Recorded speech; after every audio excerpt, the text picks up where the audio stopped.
लखनऊ के केजीएमयू पर आज तक की खबर का असर हुआ। अस्पताल की पैथोलॉजी विभाग में इस्लामिक कट्टरता फैलाने के आरोपों वाली खबर चलने के बाद आज तक पर केजीएमयू ने फैक्ट फाइंडिंग कमेटी बना दी है। विश्वविद्यालय प्रशासन ने आरोपों की जांच के लिए एक कमेटी बना दी है। दरअसल लव जिहाद वाले मामले के बाद डॉक्टरों ने वीसी से पैथोलॉजी विभाग की शिकायत की थी। लव जिहाद के आरोप लगे थे उस पर विभाग के हेड वाहिद अली पर इस्लामिक कट्टरता फैलाने का आरोप लगाया था। अब आज तक से एक्सक्लूसिव बातचीत में वाहिद अली ने आरोपों को नकार दिया। उन्होंने कहा कि कैंपस में कोई इस्लामिक तकरीर नहीं होती है। लैब हेड वाहिद अली इन आरोपों को सिरे से नकार रहे हैं कि ऐसी कोई भी इस्लामिक तकरीर इस कैंपस में, केजीएमयू के कैंपस में नहीं होती है। कई आरोप लगे थे, धर्मांतरण, लव जिहाद, ये आरोप लगे थे। और जब आज तक पर यह खबर दिखाई गई तो फिर उसके बाद फैक्ट फाइंडिंग कमेटी बनी जिसमें 5 सदस्य शामिल हैं।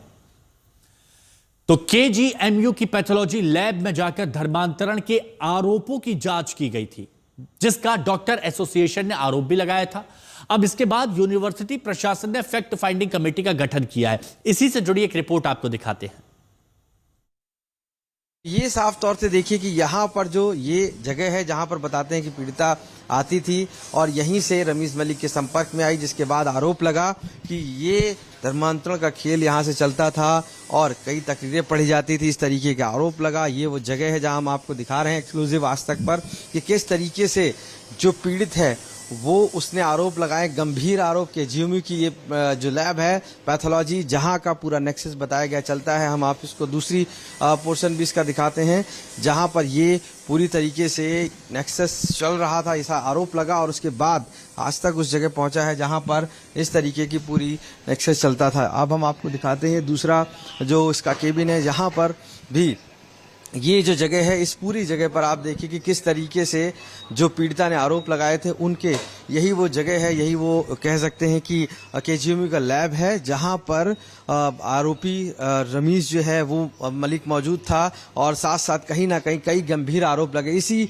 लैब के बारे में कहा गया, जो डॉक्टर एसोसिएशन ने भी लगाया, कि यहीं से चाहे वो धर्मांतरण हो या तकरीरें पढ़ने का मामला हो, सब इसी लैब से चलाया जाता था। पूरी मामले की जांच चल रही है, इन्वेस्टिगेशन चल रही है और जांच में हर वो बिंदु का पड़ताल किया जा रहा है कि आखिर किस तरीके से इसी लैब के अंदर से धर्मांतरण का वो खेल चलता था, जिसको लेकर कहीं ना कहीं ये जरूर आ रहा था सामने, चाहे वो पीड़ित हो या पीड़िता हो या इसके अलावा डॉक्टर जो खुद एसोसिएशन के हैं आरोप लगा रहे हैं गंभीर कि यहाँ पर धर्मांतरण का बड़ा खेल चल रहा है।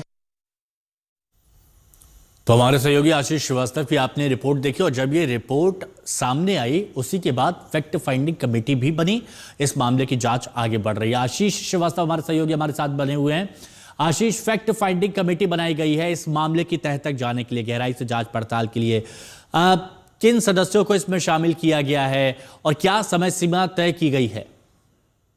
देखिए मानसू, सबसे बड़ी बात है कि आज तक ने इस खबर को प्रमुखता से उठाया था और उसके बाद ही कहीं ना कहीं ये दिखाया था कि जो लैब है वहां पर इस तरीके धर्मांतरण के आरोप लगे हैं और डॉक्टर एसोसिएशन ने लगाए हैं, जिसके बाद इस रिपोर्ट के चलने के बाद ही कहीं ना कहीं जो केजीएमयू का प्रशासन है, वीसी है सोनिया नित्यानंद, उन्होंने एक कमेटी ड्राफ्ट की है 5 लोगों की। इस 5 लोगों में ये सभी कमेटी ड्राफ्ट करने का मकसद यही है कि वो पता करके बताएंगी कि आखिर वो किस तरीके का धर्मांतरण हो रहा था, पीड़िता के जो आरोप है उसमें क्या सच है। साफ बात की जो आरोप लगा है कि वहां पर तकरीरें पढ़ी जाती थी, उनका क्या मकसद है। इसीलिए डॉक्टर के सिंह सहित रोहित वंगटा ऐसे करके तकरीबन 5 लोग हैं जो प्रोफेसर रैंक के हैं, उनको इसका कमेटी का बनाया गया है मेंबर और उन्हीं वो जांच करके सोनिया नित्यानंद जो वीसी हैं इसकी केजीएमयू की, वो सबमिट करेंगे। क्योंकि एक बड़ा आरोप भी है, दूसरी तरफ जब चाहे वो धर्मांतरण का मामला हो या तकरीरें पढ़ने का मामला हो, ये लैब से निकल कर आ रहा है और लैब में ही आरोप लगे हैं, चाहे वो डॉक्टर एसोसिएशन ने लगाए हो।